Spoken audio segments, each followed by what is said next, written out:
안에서 우리의 생명 되시고 소망 되시는 주님만 갈망하는 시간, 그런 수요 영성 집회 시간이 되기를 소망합니다. 찬양하겠습니다.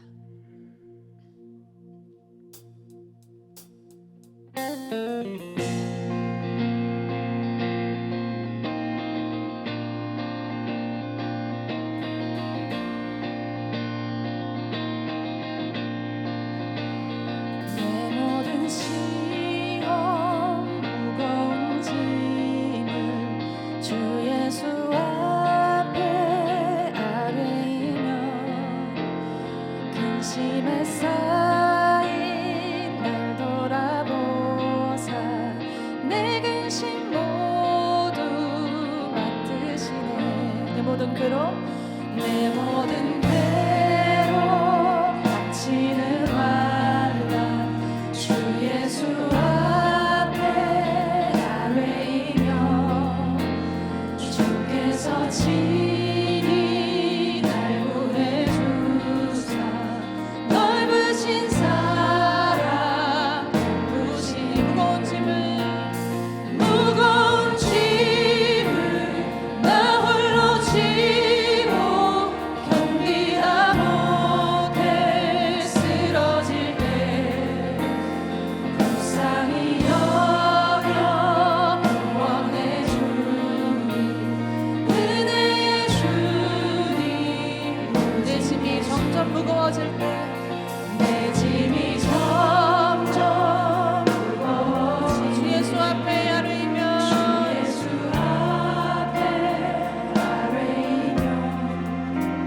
주께서 친히 날 구해주소서 내 대신 짐을 져주시니 무거운 짐을 나 홀로 지고 무거운 짐을 나 홀로 지고 견디다 못해 쓰러질 때 불쌍히 여겨 구원해 주니 은혜의 주의 짐을 대신 져주시는 주님. 무거운 짐을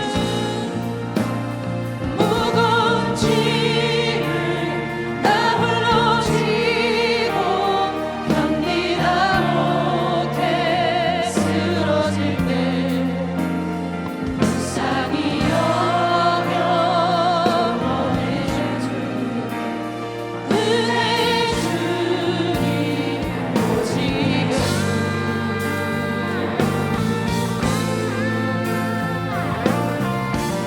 우리 죄의 짐을 맡으신 우리 구주 되신 주님만을 갈망하며 나아갑니다.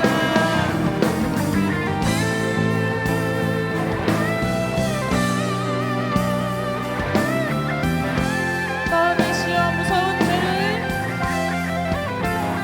마음의 시험 무서운 죄를 주 예수 앞에 아뢰이며 예수는 나의 능력이 되사 세상을 이긴 다시 한번 노래하시죠. 마음의 시험 무서운 죄를 마음의 시험 무서운 죄를 주 예수 앞에 아뢰이며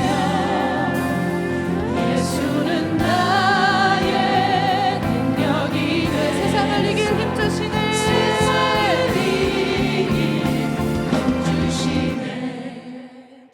무거운 짐을 나 홀로 지고 견디다 못해 쓰러질 때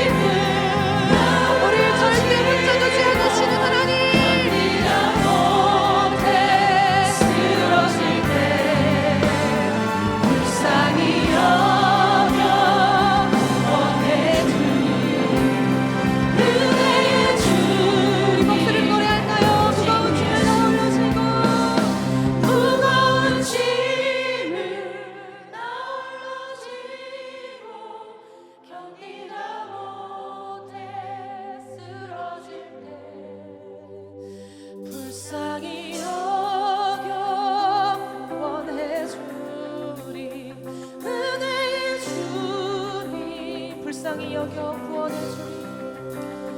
불쌍히 여겨 구원해 주리 은혜의 주님 오직 예수. 우리 사수 역사 예수 그리스도께 영광과 찬양의 박수 올려드리기 원합니다. 할렐루야.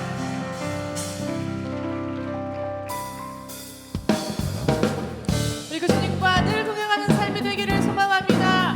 우리 삶 가운데 걸음걸음 가운데 기쁨이 넘치기를 소망합니다.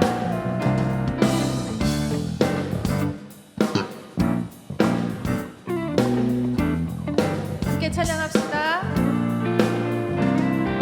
주와 같이 길 가는 것 즐거운 일 아닌가. 우리 주님 걸어가신 발자취. 다시 한번 주와 같이 길 가는 것. 주와 같이 길 가는 것 즐거운 일 아닌가. 우리 주님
나와 동행하시고 모든 염려 아시니 나는 숲의 새와 같이 예쁘다. 내가 기쁜 마음으로 주의 뜻을 행함을 주의 영이 함께하니 성령이 계시네. 성령이 계시네. 할렐루야 함께하시네.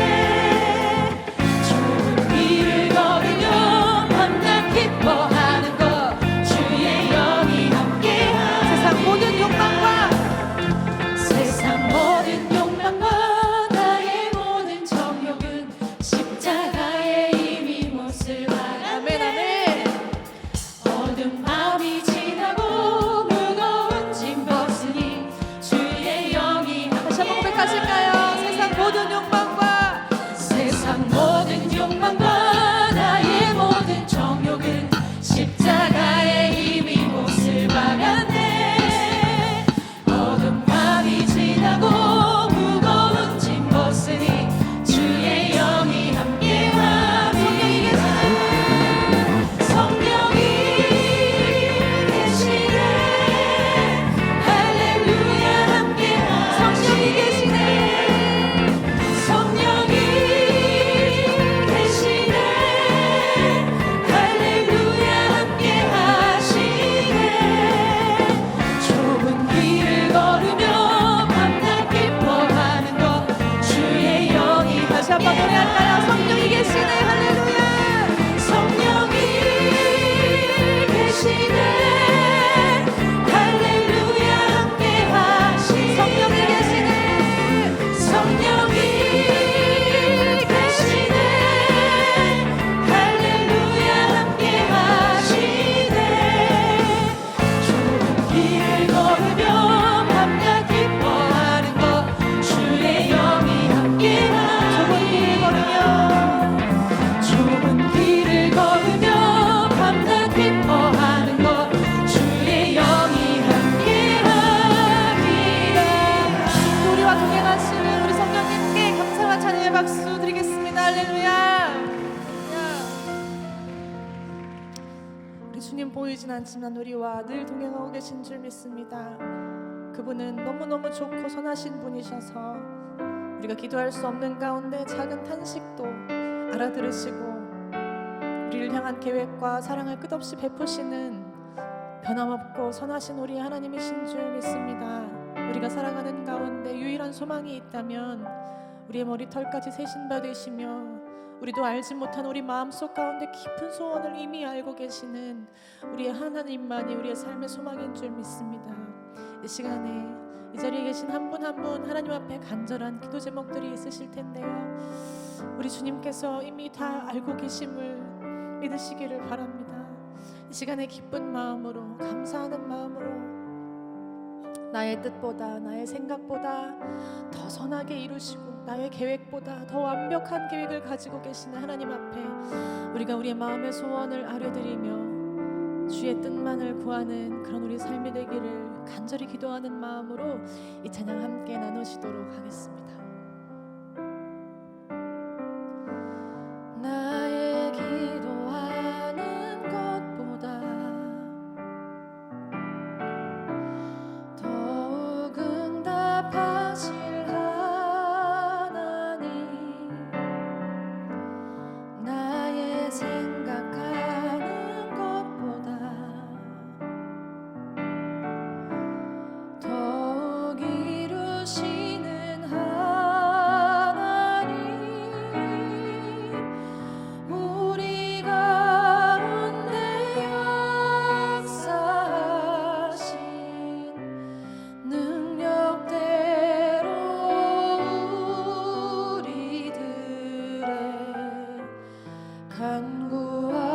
간구함을 넘치도록 능히 하실 주님께 모든 영광과 존귀 찬양과 경배를 돌릴지어다 모든 영광과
영광과 존귀 찬양과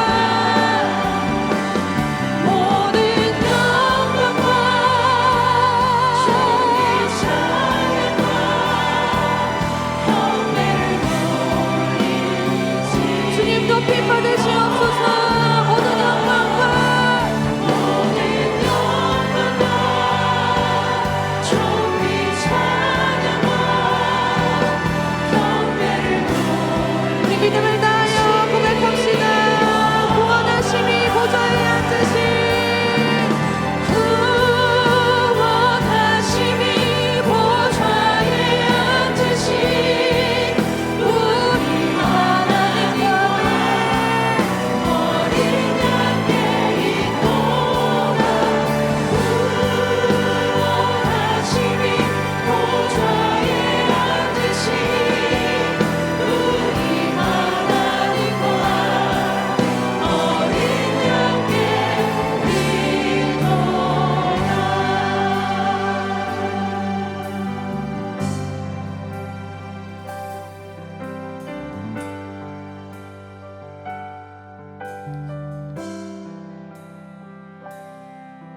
우리 보좌 앞에 모였네. 함께 주를 찬양하며 하나님의 사랑 그 아들 주셨네. 그의 피로 우리 구원받았네.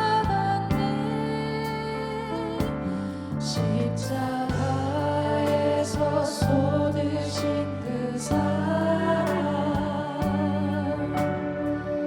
강같이 온 땅에 흘러 강나라와 족속 백성 마음에서 구원받고 주 경배드리니 우리의 구원은 주님께 있음을 믿습니다. 구원하심이 보좌에 앉으신 우리 하나님과 어린 양의 인도가 구원하심이 보좌에 앉으신 우리 하나님과 어린 양의 인도다. 다시 한번 찬양합시다. 우리 보좌 앞에 모였네. 우리 보좌 앞에 모였네. 함께 주를 찬양하며 하나님의 사랑 그 아들 주셨네. 그의 피로 우리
간절히 바라시는 구원이 있으십니까?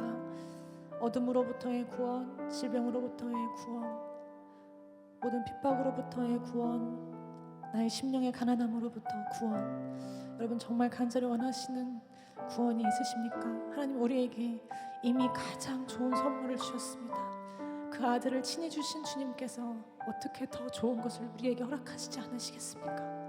어떻게 그 구원을 우리에게 허락하지 않으시겠습니까? 이 시간에 간절히 우리에게 구원을 베푸시는 우리 선하신 하나님, 우리에게 구원을 베푸시는 좋으신 하나님 앞에 온 마음을 다하여 갈망하는 마음으로 간절히 나아가 우리 간구하기 원합니다. 주님, 구원하심이 보좌에 앉으신 우리 하나님과 어린 양께 있는 줄 믿습니다. 주께서 나에게 가장 선물을 주셨음을 믿습니다.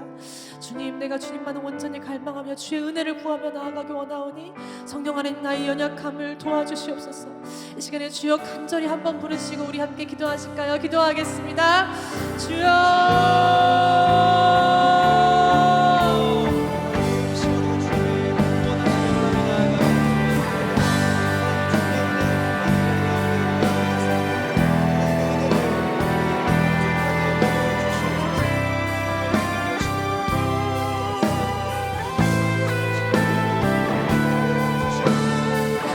구원하심을 믿습니다. 주의 구원하심을 내가 믿습니다. 주의 영원한 인치심을 믿습니다. 주께서 허락하신 생명을 믿습니다. 아무것도 해할 수 없는 주께서 허락하신 그 생명을 믿습니다. 주 우리의 소망 되신 주님만을 내가 갈망하며 나아갑니다. 주님, 나의 구원이 하시니 보좌에 앉으신 어린 양께 달려있음을 믿고 내가 아버지께 나아갑니다. 내가 그 어린 양께 나아갑니다. 내가 그 보좌 앞에 당당히 나아갑니다. 은혜를 얻기 위하여 주의 보좌 앞에 내가 담대히 나아갑니다. 우리에게 이미 가장 좋은 선물을 주신 하나님께 우리가 나아갑니다. 가장 좋은 것을 주신 주님께 나아갑니다. 주님의 간구를 들어주시고 우리를 새롭게 하여 주시옵소서. 우리 함께 다시 한번 찬양하실까요? 구원하심이 보좌에 앉으신, 구원하심이 보좌에 앉으신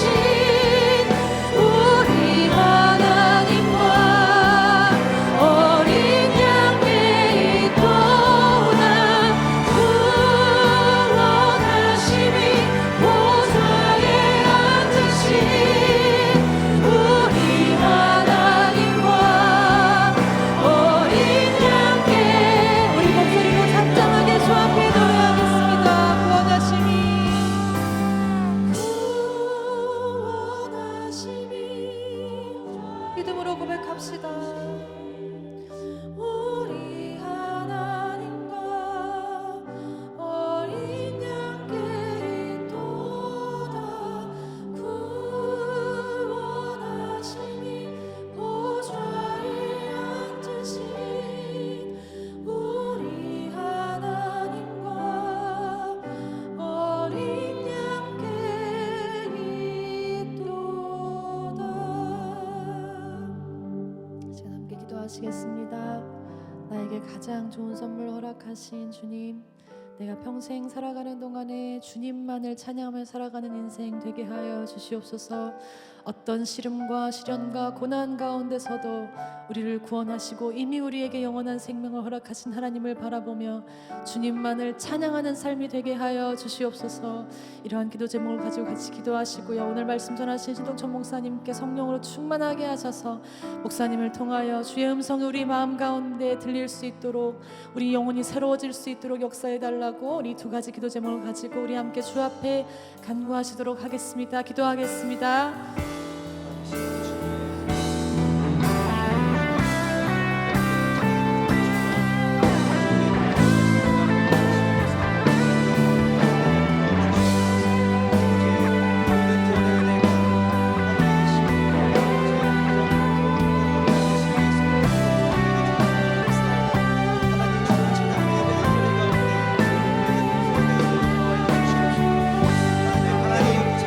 말씀하여 주옵시고 하나님의 뜻대로 살아가는 인생, 하나님 안에서 참 자유함을 얻는 인생 살아갈 수 있도록 인도하여 주시옵소서. 우리의 구원의 주인이신 하나님 아버지 앞에 무릎 꿇고 놓고 나아가는 동안의 모든 심령들 가운데 함께하여 주옵시고, 주님의 은혜가 가득한 시간, 하나님의 말씀의 잔치가 이루어지는 시간 되게 하여 주시옵소서. 오늘 우리에게 주실 하나님의 아버지의 말씀을 우리가 겸허한 마음으로 기대하오니 아버지 하나님, 주님 우리에게 말씀하여 주시고 주님의 은혜를 부어 주시옵소서.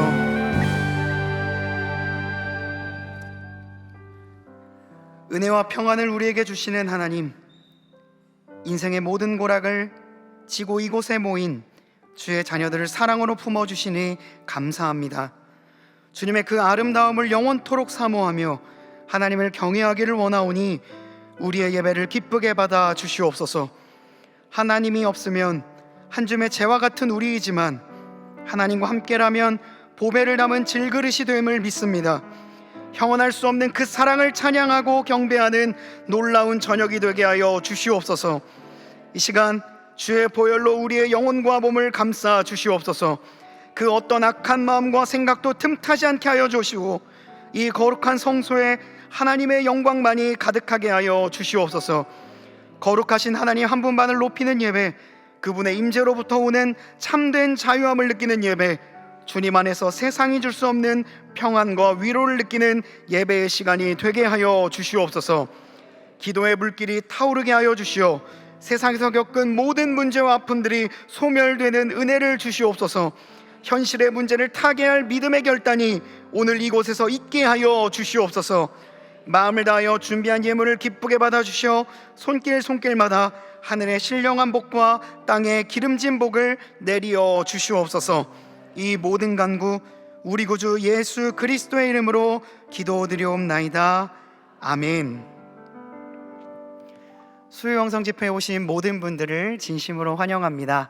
이 시간 자기 자신과 옆에 계신 모든 분들을 향하여서 평화 인사를 나누도록 하겠습니다. 주님의 평강을 기원합니다. 주님의 평강을 기원합니다. 감사합니다. 그 고백대로 되기를 간절히 원합니다. 오늘 우리에게 주시는 하나님의 말씀은 시편 73편 1절에서 3절 그리고 21절에서 26절까지의 말씀입니다. 다 함께 일어나셔서 하나님의 말씀을 경청하시겠습니다. 하나님이 참으로 이스라엘 중 마음이 정결한 자에게 선을 행하시나 나는 거의 넘어질 뻔하였고 나의 걸음이 미끄러질 뻔하였으니 이는 내가 악인의 형통함을 보고 오만한 자를 질투하였음이로다. 내 마음이 산란하며 내 양심이 찔렸나이다. 내가 이같이 우매무지함으로 주 앞에 짐승이오나 내가 항상 주와 함께하니 주께서 내 오른손을 붙드셨나이다. 주의 교훈으로 나를 인도하시고 후에는 영광으로 나를 영접하시리니 하늘에서는 주 외에 누가 내게 있으리요 땅에서는 주밖에 내가 사모할이 없나이다. 내 육체와 마음은 쇠약하나 하나님은 내 마음의 반석이시요 영원한 분깃이시라. 이것은 하나님의 말씀입니다. 아멘.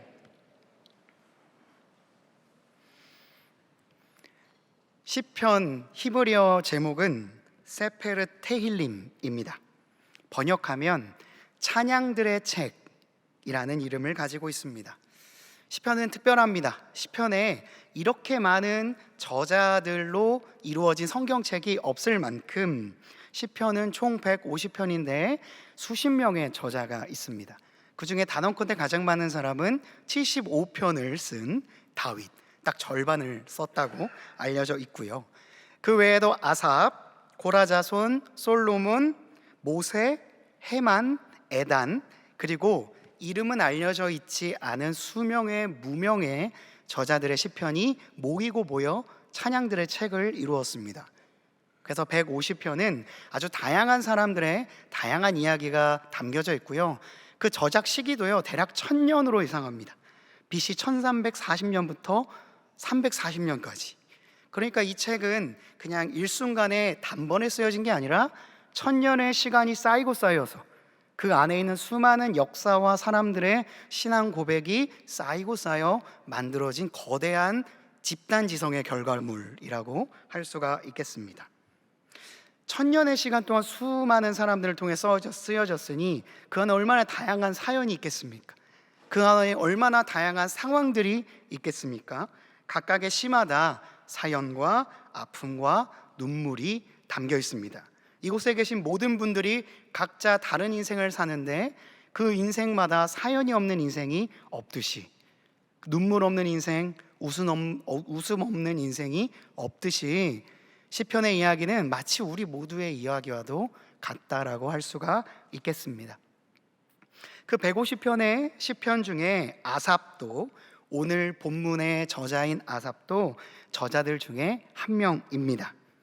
아삽은 다윗의 3대 악사 중에 한 명이라고 알려져 있습니다. 오늘 우리로 대입하자면 찬양 인도자 혹은 찬양대 지휘자라고 생각하셔도 무방할 것 같습니다. 더욱이 이 아삽은 다윗 다음으로 많은 시편을 지었습니다. 다윗이 75편을 지었고 이 아삽이 11편, 물론 비교가 조금 안 되지만 그래도 거의 10분의 1 가까운 숫자의 시편을 기록을 했고, 그것이 73편부터 쭉 이어지고 있죠. 그런데 이 아삽이요, 지금 큰 혼란 가운데 처해 있는 듯 합니다. 하나님을 찬양하는 직업을 가지고 있었기 때문에 그에게는 일종의 직업 정신으로 하나님을 열심히 찬양했을 것입니다. 그리고 하나님의 사람들에게 찬양을 가르치기도 했을 것이고, 여러 가지 찬양과 관련된 일들을 해 나갔을 것입니다. 찬양을 할 준비를 하고 있었을 수도 있고요, 나름대로 이 찬양에 걸맞는 삶을 살고자 애쓰고 수고하고 있었을 것입니다. 그런데 갑자기 문득 이런 생각이 찾아온 거예요. 이렇게 사는 것보다 그냥 남들처럼 내 마음대로 악한 일을 하며 사는 게 사실 더 현명한 게 아닐까. 그냥 스쳐 지나가는 찰나의 생각이었을지도 모르겠습니다. 근데 마치 이 생각이 빠져나가지 않고 내 마음에 계속 맴도는 거죠. 마치 출구가 없는 저수지처럼 이 생각이 계속 고이는 겁니다. 생각이 생각에 꼬리를 물고 나의 삶에 영향을 줄 만큼 이 생각이 그의 삶을 지배하게 된 것이죠. 이 생각이 그를 사로잡자 자신이 하는 모든 신앙의 행동들이 무의미하게 느껴졌습니다. 혹시 그런 경험 해보신 적 있으십니까? 신앙생활을 하다가 내가 지금 뭐 하는 거지? 라는 생각이 드는 거죠. 그는 이렇게 말합니다. 이렇다면 내가 깨끗한 마음으로 살아온 것과 내 손으로 죄를 짓지 않고 살아온 것이 허사란 말인가? 네, 지금 아삽은요, 너무 심각하게 흔들리고 있습니다. 하나님을 찬양하면서 그분의 이름을 높여드리는 것이 그의 직업이자 그의 사명이자 소명인데도 불구하고 이 모든 것들이 부질없게 느껴지는 것입니다. 이렇게 밀려든 의심은 그의 삶을 송두리째 흔들고 있습니다. 생각해 보니까 악하게 사는 사람들이 별 문제가 없어 보이는 거예요. 하나님의 정의와 공의를 사모하며 외치는, 그렇게 살아가는 아삽의 인생, 그들이 사는 세상을 마치 장망성, 장차 망하게 될 성이라고 여겼는데, 솔직히 비교해 보니까 나보다 훨씬 편하고 안락하게 그들이 살고 있는 것입니다. 시인은 악인의 형통함을 나열하거든요. 근데 이 형통함에 사용된 단어가 샬롬입니다. 그러니까 악인의 형통함이 그가 이해가 안 되지만 실제로 그들이 샬롬 가운데 있어 보인다는 거죠. 고통, 고난, 재앙은 악인과는 지금은 거리가 멀어 보입니다. 그들은 교만합니다. 사람들을 강포 가운데로 몰아갑니다. 압제하고 있습니다. 그런데 그 열매가 멸망이어야 하는데 악인은 건강합니다. 그의 재산은 날로 불어나고 있습니다. 시편 73편 4절에서 6절을 읽어드리겠습니다. 그들은 죽을 때에도 고통이 없으며 몸은 멀쩡하고 윤기까지 흐른다. 사람들이 흔히들 당하는 그런 고통이 그들에게는 없으며 사람들이 의뢰당하는 재앙도 그들에게는 아예 가까이 가지 않는다. 그들에게는 오만이 목걸이요 폭력이 그들의 나들이 옷이다. 7절을 조금 더 실감난 번역으로 들려드리도록 하겠습니다. 감안하고 들으시면 좋을 것 같은데, 눈에는 기름기가 번들거려요. 그 욕심은 상상을 뛰어넘죠. 그의 체념과 같은 말이 들리십니까? 구약학 교수님이 번역한 겁니다. 그렇게 마음에 안 드는 악인들인데요, 그들만 보며 화가 나는데 그들이 나보다 훨씬 더 인정받고 잘 살고 있는 것이죠. 그들을 보면서 나는 저렇게 살지 말아야지, 하나님은 저런 사람들 싫어하니까 나는 하나님만 찬양해야지 라고 돌아섰는데 내가 상황을 보니 조금 허한 겁니다. 그러다가 이런 생각이 듭니다. 부럽다. 나도 한 번쯤 저렇게 살아보면 좋을 텐데. 네, 지금 이 성경의 인물 다윗의 3대 악사 시편을 11편이나 쓴 이 아삽이 흔들리고 있습니다. 근데 성경을 읽을 때마다요, 우리의 마음과 성정을 잘 대변해주고 있다고 느끼게 되는 인물들이 있습니다.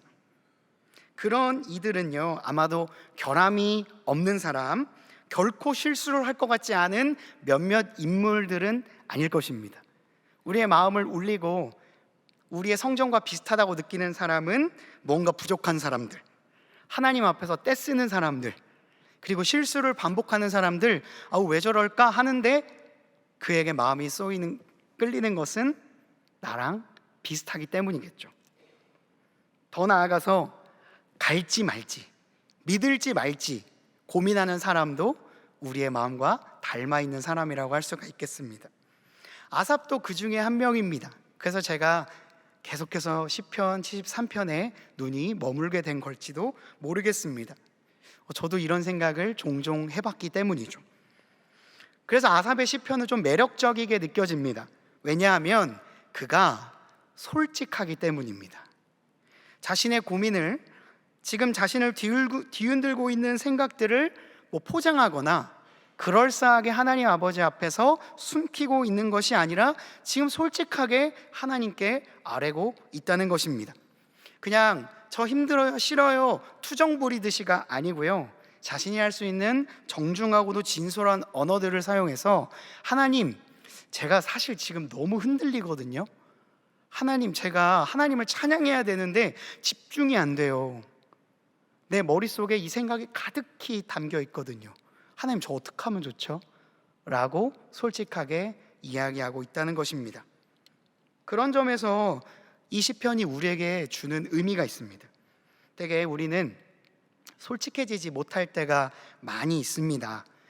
남에게 보여지는 시선, 그들이 나를 어떻게 생각할까, 사회적 통념에서 이게 벗어난 일은 아닐까, 이런 것들 때문에 우리가 말을 못할 때가 많이 있고요. 체면도 중요하죠. 나의 속 이야기를 사실 교인들과 잘 나누지 못하는 것이 사실입니다. 개인적인 이야기지만 저희 어머님과 장모님은 같은 교회의 직분자이십니다. 그런데요, 저는 2채널로 그들의 고민을 듣습니다. 다 이해되시죠? 왜 서로 이야기 못하시는지 아시잖아요. 저는 각자 다른 이야기를 듣지만 충분히 이해합니다. 왜냐하면 같은 교회 안에 있어도 할 수 없는 말들이 너무 많기 때문입니다. 서로를 위해 안 할 수 있습니다. 하지만 정말 내가 죽을 것 같이 힘든데 그 말을 못한다면 참 서글픈 생각이 들 것입니다. 저에게 종종 조용히 찾아와서 물어보시는 집사님이 있습니다.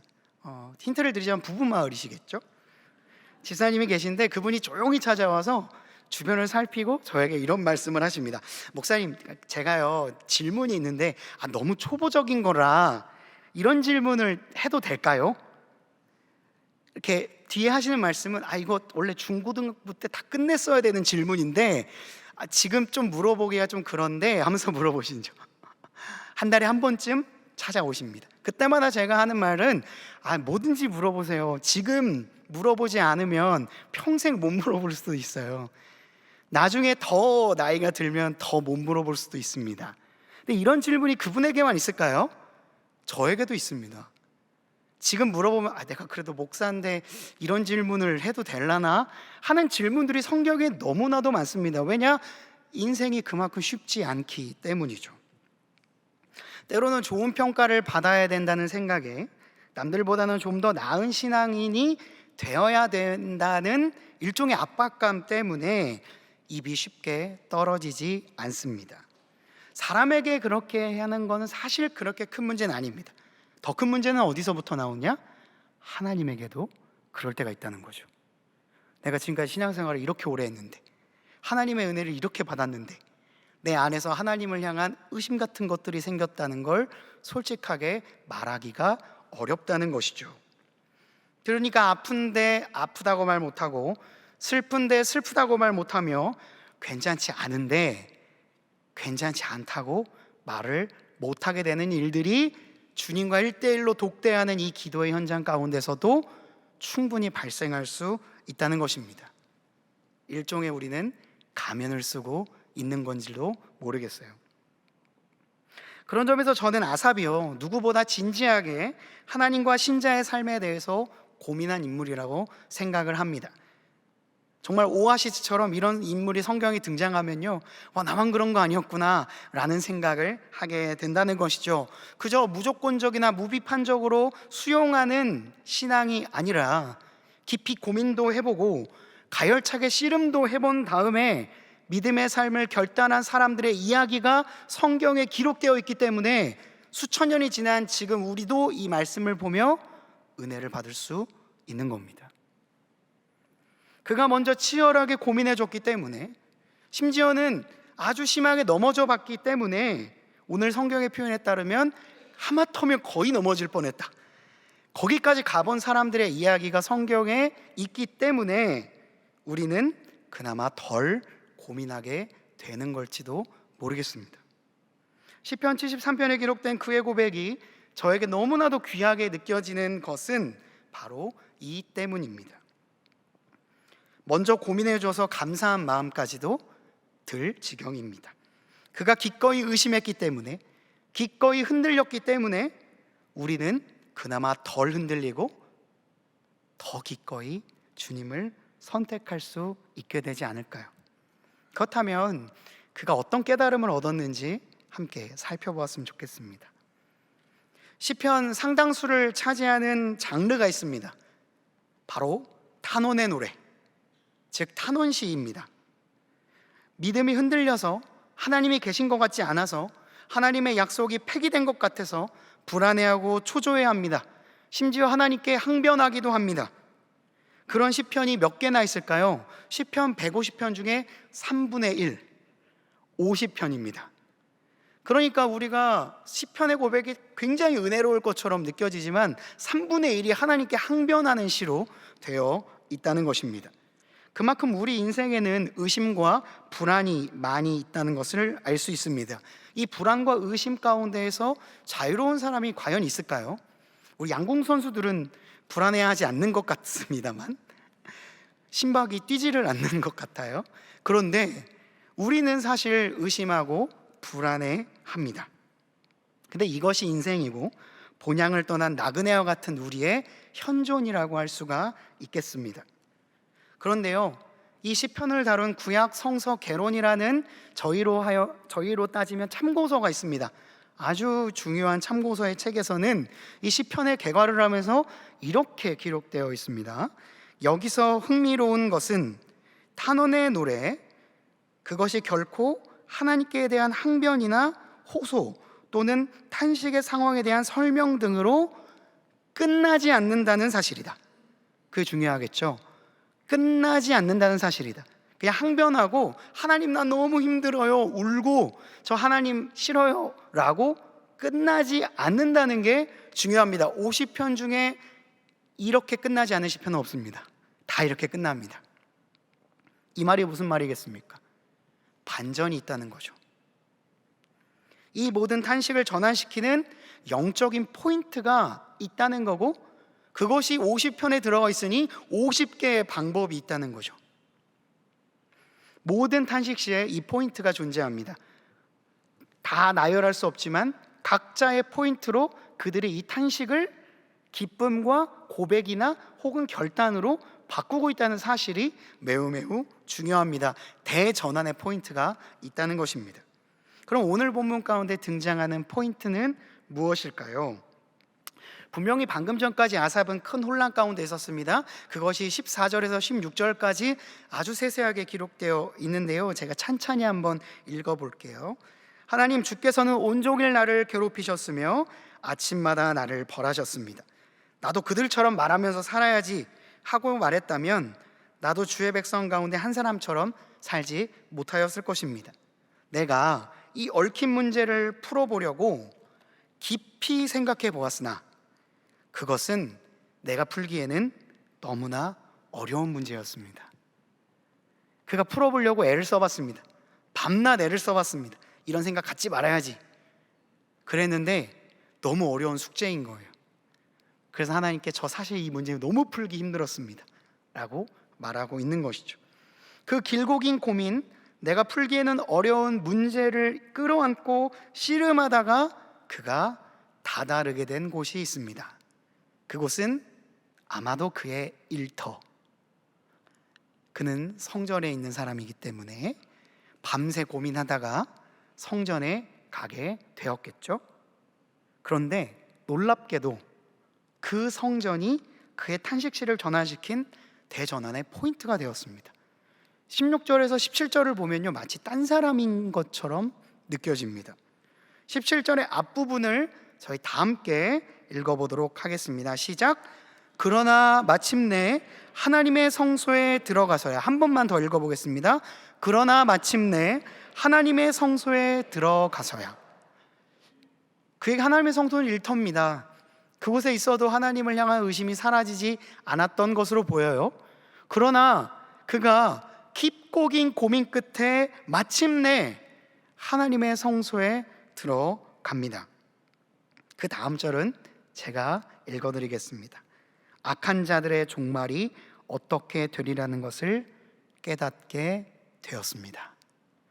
하나님께서 환상을 보여주셨을 수도 있고 문득 쑥 지나가는 깨달음을 주셨을 수도 있겠습니다. 말씀을 읽었을 수도 있고 그 외에도 여러 가지 성전에서 하는 그냥 찬양을 준비하는 일종의 루틴 작업을 하고 있었을지도 모르겠습니다. 기록되어 있지 않기 때문에 상상에 맡겨보죠.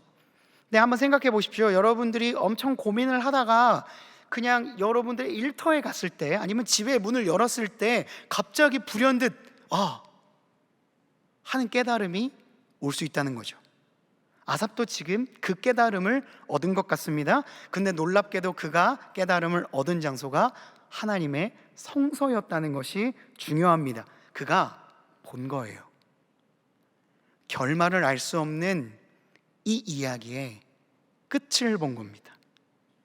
하나님께서 그에게 그 악한 사람들, 떵떵거리면서 살아가는 사람들의 마지막 모습을 마치 스크루지에게 보여주듯이 보여준 거죠.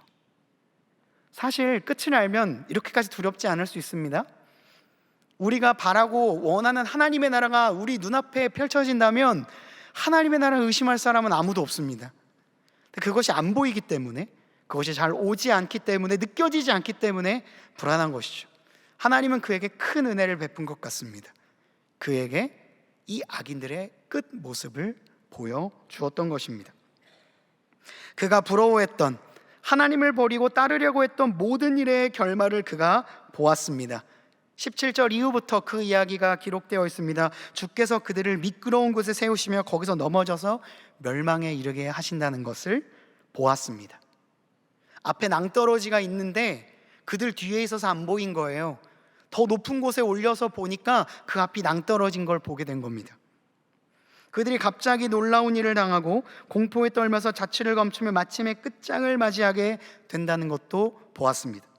아침이 되어서 일어나면 악몽이 다 사라져 없듯이 주께서 깨어나실 때 그들은 한난 꿈처럼 자취도 없이 사라진다는 것을 보았습니다. 하나님께서 그에게 보여주신 것입니다. 그리고 그를 통해 우리에게도 보여주시는 것이죠. 도저히 풀릴 것 같지 않았던 문제가 그의 입에서 고백으로 터져 나옵니다. 그게 우리가 읽은 21절부터 25절까지의 말씀이고 28절까지 이어지는 말씀입니다. 주님, 제가 우둔하여서요 아무것도 몰랐습니다. 나는 다만 주님 앞에 있는 그냥 한 마리의 짐승과도 같은 아둔한 존재였군요. 그러나 나는 지금 늘 주님과 함께 있으니까 그 함께 하심을 몰랐는데 하나님께서 알려주셔서 주님이 내 오른손을 붙잡고 있다는 사실도 알게 되었습니다. 주님이 교훈으로 나를 인도해 주시고 마침내 주님의 영광으로 나를 인도해 주실 것을 나는 이제 믿습니다. 내가 하늘에 어딜 가도 땅에 어딜 가도 주님 외에 내가 거할 곳이 어디 있겠습니까? 내가 몸이 다 사그라져도 하나님은 언제나 나의 든든한 반석입니다. 이게 그의 첫 시편입니다.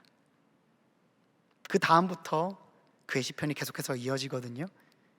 그 역사상 위대하게 여겨지는 첫 시편의 끝, 내가 주님을 발견했습니다. 주님이 나의 반석이십니다. 그의 고백이 이 안에 담겨져 있습니다. 결국 그렇게 이는 자신의 첫 시편을 이렇게 마무리합니다. 하나님께 가까이 있는 것이 나에게 복이니 내가 주 하나님을 나의 피난처로 삼고 주께서 이루신 일들을 전파하려 합니다. 그래서 이 시편을 우리에게 전달했습니다. 그 일을 전파하는 사명을 감당했던 것이죠. 사랑하는 동안의 성도 여러분, 우리도요 아삽과 같은 딜레마에 빠질 수 있습니다. 여러분들 이 자리에 온 것만으로도 여러분들이 많은 걸 포기하고 왔다는 것 알고 있습니다. 영원한 것을 위해 영원하지 않은 것을 포기하며 지금까지 신앙생활 해오셨다는 것도 알 수 있습니다. 그런데 여러분들의 실상을 바라봤을 때 여러분들이 생각하는 악인들보다 여러분들의 못난 것들이 때론 보일 수 있을 것입니다. 그들이 더 영원한 복락, 나는 영원한 것을 위해 영원하지 않은 걸 다 포기하고 왔는데 그들이 더 영원한 것을 누리고 있는 것처럼 보일 때가 있다는 것이죠. 그들의 자녀가 나보다 더, 우리 자녀보다 더 많은 복을 받고 있는 것처럼 보이기도 합니다. 내가 하나님의 나라를 믿고 아는데 그것이 너무 더디게 와서 너무나도 먼 곳에 있는 것처럼 느껴질 때도 있습니다.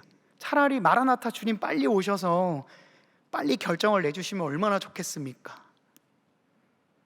하나님의 나라는 내가 지금 당장 살아가는 삶보다 더 멀게만 느껴져서 때로는 그냥 저들처럼 누리고 살고 훨씬 더 재밌는 일들이 많고 의미 있는 삶을 사는 것이 그런 게 아닐까라는 생각이 찾아온다는 것이죠. 심지어는요 더 지혜롭게 느껴지기도 합니다. 그런데요, 한 사람이 기독교인이 되는 과정을 아주 소상하고 아주 정확하게 기록한 책이 한 권 있습니다. 제가 정말 많이 인용하는 C.S. 루이스의 순전한 기독교입니다. 그곳에서 믿음이라고 하는 파트에 우리 루이스가 자신이 생각하게 된 믿음에 대해서 정리를 해놓은 게 있는데 그 대목이 정말 대단한 대목입니다. 그가 이렇게 말해요. 좀 풀어서 설명드리자면 기독교에 대해서 진지하게 받아들이고자 할 때 찾아오는 고비가 있답니다. 내가 이제 진짜 기독교인이 될 거야 라고 마음을 먹을 때 찾아오게 되는 고비가 있는데 그게 바로 허탈함이라고 말하고 있습니다. 기독교에 반대되는 상황들이 내 주변에서 벌어지는 것이죠. 나쁜 소식이 들리거나 어려움이 생기거나 기독교를 믿지 않는 사람들 틈에 있다 보면요 느닷없이 이 생각이 찾아옵니다.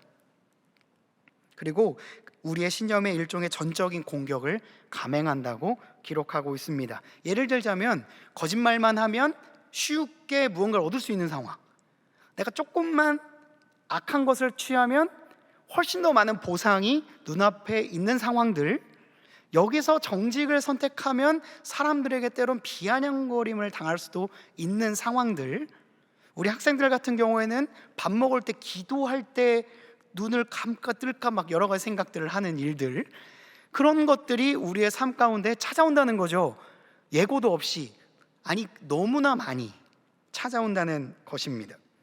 즉 기독교인만 아니면 아무런 문제가 되지 않을 상황들이 찾아온다는 것입니다. 그러면 그의 바람과 욕구들이 한꺼번에 들고 일어나 또 한 번 전적인 공격을 합니다.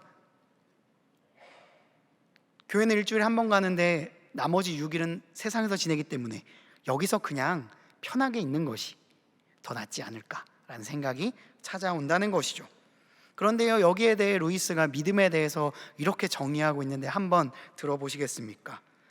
믿음은 아무리 기분이 바뀌어도 한번 받아들인 것은 끝까지 고수하는 기술, 아트입니다 라고 말하고 있습니다. 아무리 기분이 바뀌어도, 아무리 상황이 우리를 뒤흔들어 놓아도 내가 한번 받아들이기로 마음먹은 이것을 끝까지 고수하는 것, 부여잡고 고수하는 그것이 믿음이다. 기분은 우리의 이성이나 생각에 따라 변합니다. 그래서 때로는 기분은 날씨나 오늘 소화가 잘 안 되는 것 때문에도 바뀌기도 합니다. 근데 기분에 따라 신앙생활을 선택하면 우리의 신앙도 기분 따라 변하는 것이죠. 하지만 우리의 신앙은 날씨나 그런 허탈함으로 인하여서 바뀌어서는 안 되는 것, 그걸 끝까지 부여잡기 위해 애쓰고 노력하는 것이 믿음이라고 말하고 있는 것이죠. 그래서 그는 이 대목의 끝에 믿음의 습관을 들이기 위해 우리는 훈련을 해야 한다. 짧은 신조라도 주기적으로 읽어야 된다. 그리고 언제든지 이 기분 때문에 신앙을 버릴 수도 있다는 걸 인지하고 이런 상황이 있을 때 지혜롭게 쳐내야 된다라는 말을 한다는 것입니다. 제가 지난 저녁 설교 때 말씀드렸던 것처럼 무언가를 잘 하는 것보다 대단한 것은요, 꾸준히 하는 겁니다. 기분을 다 누르면서 그들이 출애굽에 있는 이스라엘이 매일매일 했던 게 아침과 저녁마다 기도하는 것이었다고 말씀을 드렸는데요, 그 사소한 행동이 억지로 했던 그 습관이 그들의 40년의 광야 생활을 지탱해 주었다는 것을 우리는 기억해야 합니다. 이 거룩한 습관, 신적인 루틴이 출애굽을 완성했던 것이죠. 그런 점에서 아삽이 했던 행동은 지혜로운 행동이었습니다. 회의감이 찾아왔을 때 나 안 할래 라고 생각을 해서 성전에 출근을 안 할 수도 있었겠죠. 휴가를 내고 자신이 가고 싶은 곳, 좀 편하고 쉬고 싶은 곳에 갔을 수도 있겠습니다. 그런데 그가 고민을 이고 지고 이 어려운 문제를 씨름하다가 도착한 곳이 성전이었던 것이 그에게 참 지혜로운 행동이었다는 것입니다. 모든 의심과 회의를 가지고 거한 곳이 침대나 모든 고민을 잊게 만들 만한 곳, 일종의 쾌락의 장소나 환락의 장소가 아니라 하나님의 성전이었다는 사실이 중요합니다. 거기서 깨달음을 얻게 된 것입니다. 그곳에서 그가 발견하게 된 게 무엇이었을까요? 하나님이 존재하신다, 그리고 하나님이 일하신다는 지극히 당연하고도 지극히 견고한 깨달음이었던 것입니다. 다른 어떤 곳에서도 이것을 발견할 수 없다는 것을 우리는 기억해야 합니다. 여러분, 오늘 어떤 마음으로 오셨습니까? 아니면 어떤 하루를 사셨습니까? 겉으로는 다 멀쩡해 보이십니다. 근데 여러분의 내면은 어떻습니까? 혹시 피투성이가 돼서 오신 분 없으십니까? 도저히 해결할 수 없는 문제를 짐처럼 이고지고 온 분 혹시 있으십니까? 내가 믿는 것이 다 헛것 아닌가? 내가 이렇게 수요일날 밤에 와서 기도한다고 하여 나의 상황이 나아질까? 일말의 의심이라도 하고 오신 분 혹시 없으십니까? 그런데 이곳에라도 안 가면 내가 하나님 아버지 앞에 죄 짓는 것 같아 부채감을 안고 오신 분 혹시 있으십니까? 아니면 반대로 나 너무 힘들고 몸도 지쳤는데 주님 아니면 안 된다는 일념 하나에 내 지친 몸과 마음을 부여잡고 이 발걸음을 기어이 이곳으로 이끌고 온 분은 안 계십니까? 찬양도 안 되고 말씀도 안 들리고 그냥 앉아만 있다 가는 매주만의 시간이 혹시나 힘드셔서, 그럼에도 불구하고 주님을 만나고 싶어서 이 자리에 온 분 없으십니까? 어떤 상황으로 오셨든지 지금 저에게 피투성이 된 마음을 안 보여드려도 상관없습니다. 잘 오셨습니다. 그게 믿음의 행동입니다. 그냥 이곳에 발을 디뎠다는 것, 어떤 상황이 있는지 모르겠지만 하나님을 만나고자 이곳에 오셨다는 것, 하나님께 나의 시간과 인생을 들여 예배의 자리로 나왔다는 것, 그게 믿음의 행동입니다. 기분에 상관없이, 건강에 상관없이 솔직하게 주님 앞에 나왔다는 것, 그게 믿음입니다. 지친 몸과 마음을 부여잡고 기어이 성소에 발을 대는 것, 그것이 믿음입니다. 그것이 믿음이며 대전환의 포인트입니다. 그렇게 여러분의 발이 이곳에 이르렀게 되었을 줄로 믿습니다. 끝으로 평안에 대한 이야기를 하고 마치겠습니다. 성경의 9가지 특성 중 하나가 에이레네입니다. 이 에이레네는요, 평안함, 고요함을 뜻합니다. 근데 이것은요, 무언가를 내가 많이 가지고 있어서 느끼게 되는 평안이 아닙니다. 내가 집이 몇 채 있어서, 내 통장에 얼마가 있어서, 차가 얼마나 있어서, 내 직업이 괜찮아서 느끼게 되는 평안이 아니라는 것입니다. 성경이 말하는 에이레네는 내가 선 땅이 견고할 때 느껴지는 평안입니다. 내가 아무것도 가지고 있지 않아도 주님이라는 반석 위에 서 있기 때문에 이 반석이 흔들리지 않기 때문에 느끼게 되는 평안입니다. 세상이 말하는 평안과는 질적으로 다릅니다. 그 에이렌의 평안이 성령의 열매입니다. 이곳에 온 모든 이들에게 하나님께서 평안이라는 선물로 주실 줄을 믿습니다. 그러면 이곳에 나무를 심는다고 한번 상상해 보시죠. 하나님이 토양이 되시는 평안의 땅에 나무를 심는다는 것, 지금 나무가 정말 이쁩니다. 빛과 만나면 너무나도 아름다운 모습으로 바뀝니다.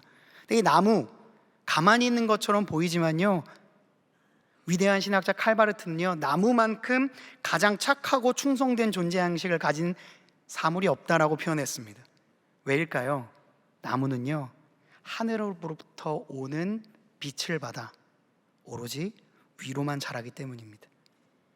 좌우를 둘러보지 않고, 다른 나무가 어떻게 크나 돌아보지 않고, 그저 나를 자라게 하시는 하늘의 하나님만 바라보며 자라는 것이 나무입니다.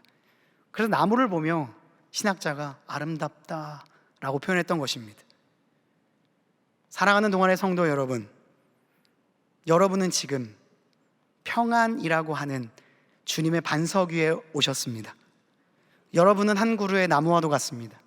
여러분들이 해야 하는 일은 오직 주님을 향해 자라가는 것입니다. 때로는 바람으로 인해 흔들릴 수 있습니다.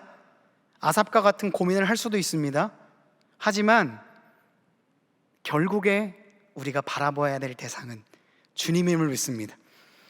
지친 몸을 이끌고 이곳에 오셨을지라도 평안이라고 하는 땅 위에 심겨진 나무와 같은 삶을 살게 하실 하나님을 기대합니다. 우리가 앞으로 드릴 모든 기도도 그러한 기초 위에 세워지는 기도가 되기를 주님의 이름으로 간절히 축원합니다. 기도하겠습니다. 사랑과 은혜가 충만하신 하나님 아버지, 우리의 삶이 흔들릴 때마다 주님밖에 없음을 고백하는 우리의 결단의 고백이 언제나 있기를 원합니다. 하나님 아버지께서 우리의 견고한 토양이 되어 주시오니 우리는 그 토양 위에, 평안의 토양 위에 뿌리를 내려 오로지 하나님을 향해 자라가는 나무처럼 주님만 바라볼 것을 결단합니다. 아삽이 끝끝내 내가 주님을 가까이 하는 것이 내게 복이다 말했던 것처럼 우리의 삶 가운데에도 이러한 고백이 차고 넘칠 수 있도록 인도하여 주시옵소서. 아삽의 깨달음이 나의 깨달음이 되게 하여 주옵시고, 아삽의 고백이 나의 고백이 되어 우리 또한 새로운 시편을 써나가는 복된 주의 자녀들 되게 하여 주시옵소서. 이 모든 간구 우리 구주 예수 그리스도의 이름으로 기도드리옵나이다. 아멘. 우리 말씀을 생각하며 함께 믿음의 결단의 고백을 올려드리도록 하겠습니다.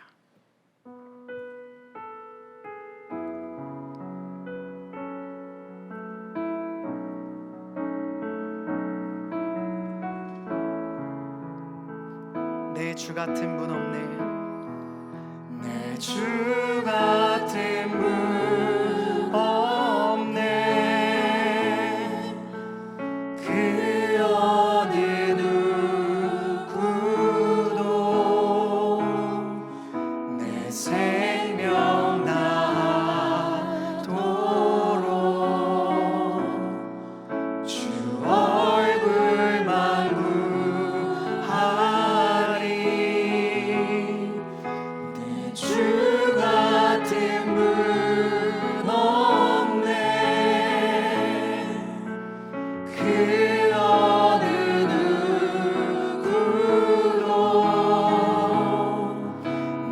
주 같은 분 없네.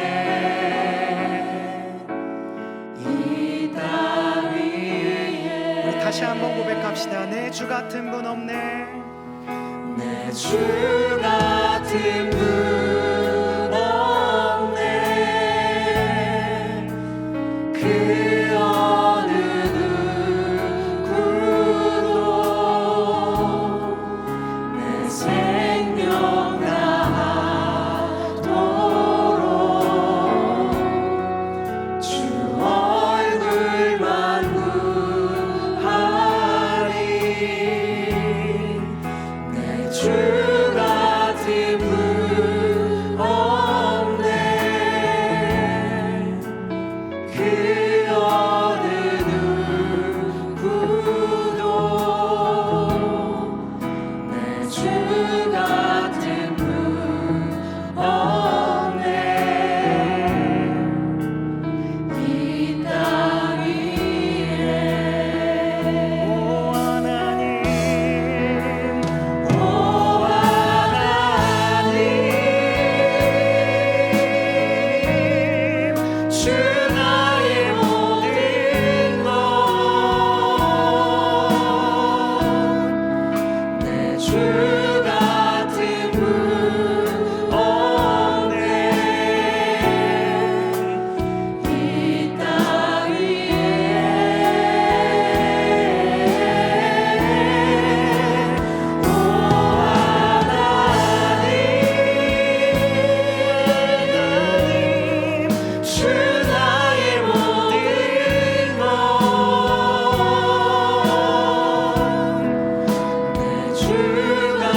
말씀을 생각하며 기도합시다. 하나님의 말씀 시편 73편 25절에서 26절 말씀을 합독하시겠습니다. 하늘에서는 주 외에 누가 내게 있으리요, 땅에서는 주밖에 내가 사모하리 없나이다. 내 육체와 마음은 쇠약하나 하나님은 내 마음의 반석이시오 영원한 분깃이시라. 아멘. 사랑하는 동안의 성도 여러분, 오늘 어떤 마음으로 이곳에 오셨습니까? 낙심과 좌절, 회의와 의심 속에서 오셨습니까? 오늘 아삽이 발견한 하나님을 우리도 발견하길 원합니다. 우리의 울음을 닦으시고 하나님의 놀라운 평안으로 인도하실 것을 믿습니다. 오직 하나님 안에서만 진정한 치유와 회복이 있음을 믿고 이 시간 주님의 이름 한번 부르짖고 간절히 기도하며 나가겠습니다. 주여! 하나님 아버지 감사합니다.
함께 중보합시다. 하나님 말씀 시편 73편 28절 말씀을 합독하겠습니다. 하나님께 가까이함이 내게 복이라. 내가 주 여호와를 나의 피난처로 삼아 주의 모든 행적을 전파하리이다. 아멘. 이 시간 주님의 몸된 교회를 위하여 기도합시다.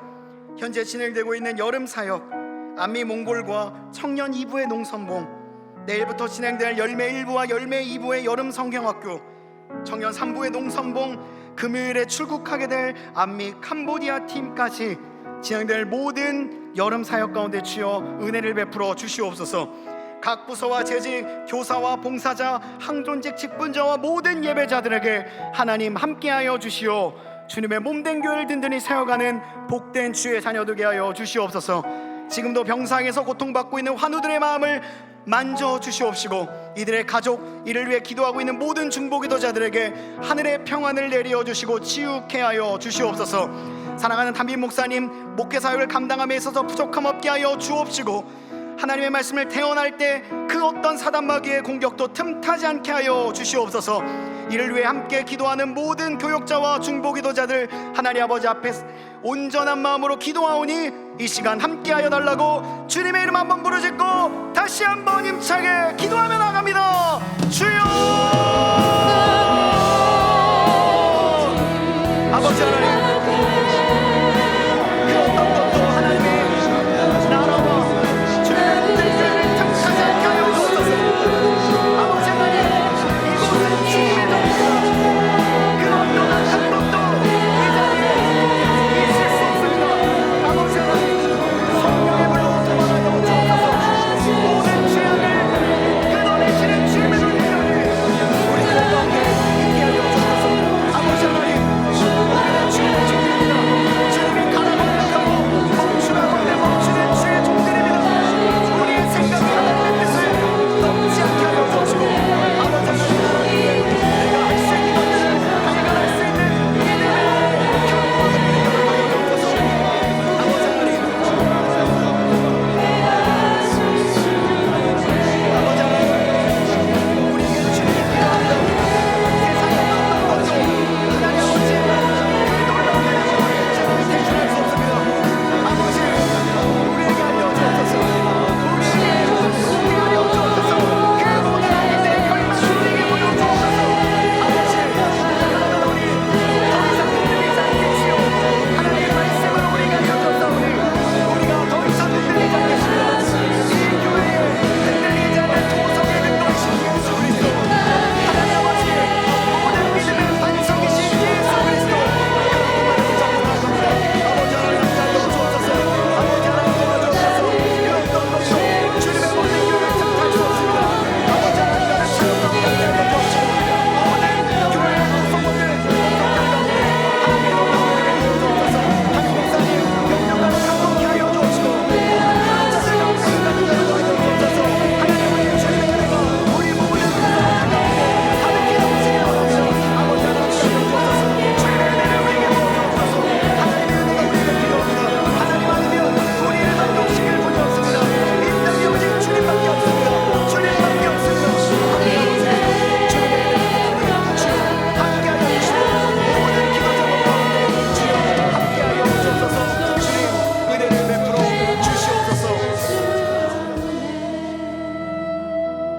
끝으로 이 나라 이 민족을 위하여 기도합시다. 하나님의 말씀 시편 73편 17절 말씀을 합독하겠습니다. 하나님의 성소에 들어갈 때에야 그들의 종말을 내가 깨달았나이다. 아멘. 악인의 흥황함이 때로는 우리를 낙담하게 하지만 하나님은 그 끝이 무엇인지를 아삽에게 보여주었습니다. 이것이 그를 다시 일어나게 하는 힘이 되었음을 우리가 발견합니다. 이러한 믿음의 발견을 하는 우리 모든 이들이 되게 하여 주시옵소서. 그리고 그 하나님을 발견하는 이들이 점차 늘어나게 하여 주시옵소서. 우리의 다음 세대를 붙잡아 주시고 이 나라 이 민족 가운데 그러한 믿음의 사람들이 계속해서 세워지는 역사가 있게 달라고, 끝으로 이 나라 이 민족과 특별히 복음을 전하시는 선교사님들을 위하여 주님의 이름 한번 부르짖고 간절히 기도하며 나가겠습니다. 주여, 아버지 하나님, 이 나라의 민족 가운데 주님의 은혜가 필요합니다. 하나님, 주님의 놀라우신 은혜를 우리에게 부어주옵소서. 세상의 어떤 것도 채울 수 없는 하나님의 우리 안에 알게 주시옵소서.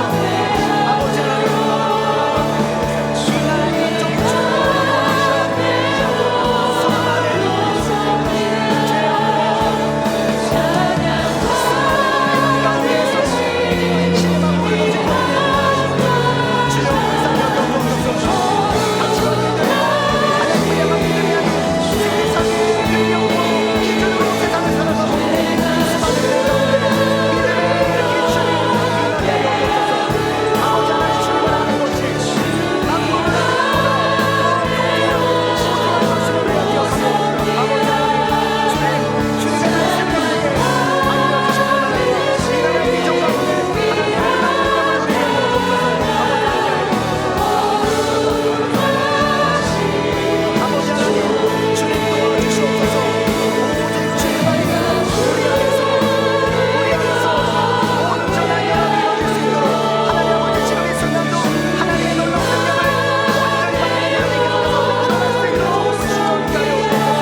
주의 아름다움은 말로다 함께 찬양하겠습니다. 주의 아름다움은 말로다 현원할 수 없고 주님의 그 놀라우심을 다 표현할 수가 없네. 누가 그 지혜를 깨닫고 누가 깊은 사랑 증명할까. 보좌에 앉으신 주의 위엄 아름다우신 주님. 다시 한번 찬양하겠습니다. 주의 아름다움을 말로다 현원할 수 없고 주님의 그 놀라우심을 다 표현할 수가 없네. 누가 그 지혜를 깨닫고 누가 깊은 사랑 증명할까. 보좌에 앉으신 주의 위 아름다우신 주님 아름다우신 우리 믿음으로 고백합니다. 내가 주를 경외하며 주님 앞에 홀로 섭니다. 찬양 받으시기 합당한 거룩하신 주님. 내가 주를